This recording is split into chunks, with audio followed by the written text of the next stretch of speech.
ॐ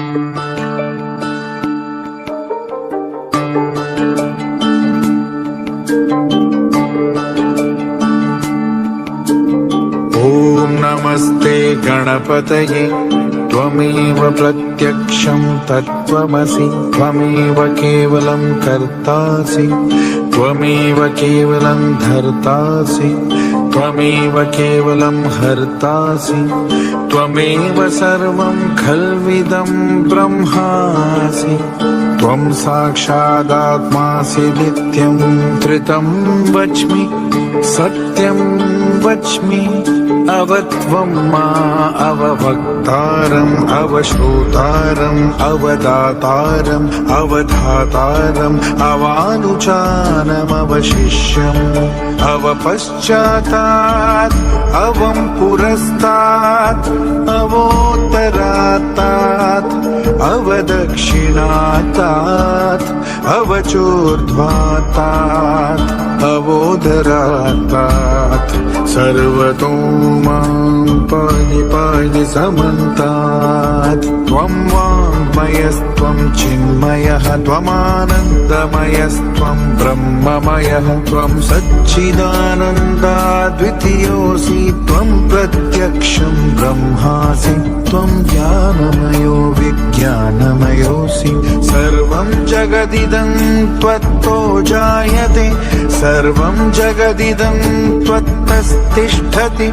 सर्वं जगदिदं त्वयि लयमीष्यति सर्वं जगदिदं त्वयि प्रत्येति त्वं भूमिरापो नलो निलो नभः त्वं चत्वारि वाक्पदानि त्वं गुणत्रयातीतः त्वम् अवस्थात्रयातीतः त्वं देहत्रयातीतः त्वं कालत्रयातीतः त्वं मूलाधारस्थितोऽसि नित्यं त्वं शक्तित्रयात्मकः त्वं योगिनो ध्यानन्ति नित्यं त्वं ब्रह्मा त्वं विष्णुस्त्वं रुद्रस्त्वम् इन्द्रस्त्वम् अग्निस्त्वं वायुस्त्वं सूर्यस्त्वं चन्द्रमास्त्वं ब्रह्मा भूर्भुवस्सुवरो गणादीं पूर्वमुच्चार्य वर्णादींस्तदनन्तरम् अनुस्वारः परतरः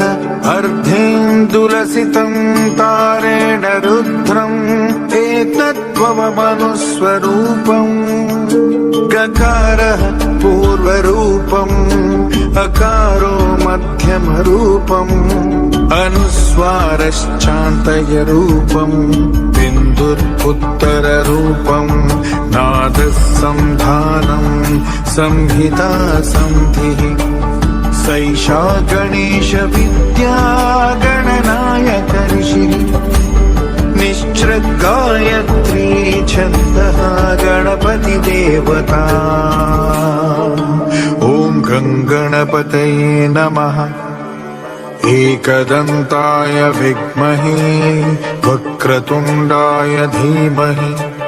तन्नो दन्तिः प्रचोदयात् एकदन्तं चतुर्हस्तं पाशमङ्कुशधारिणं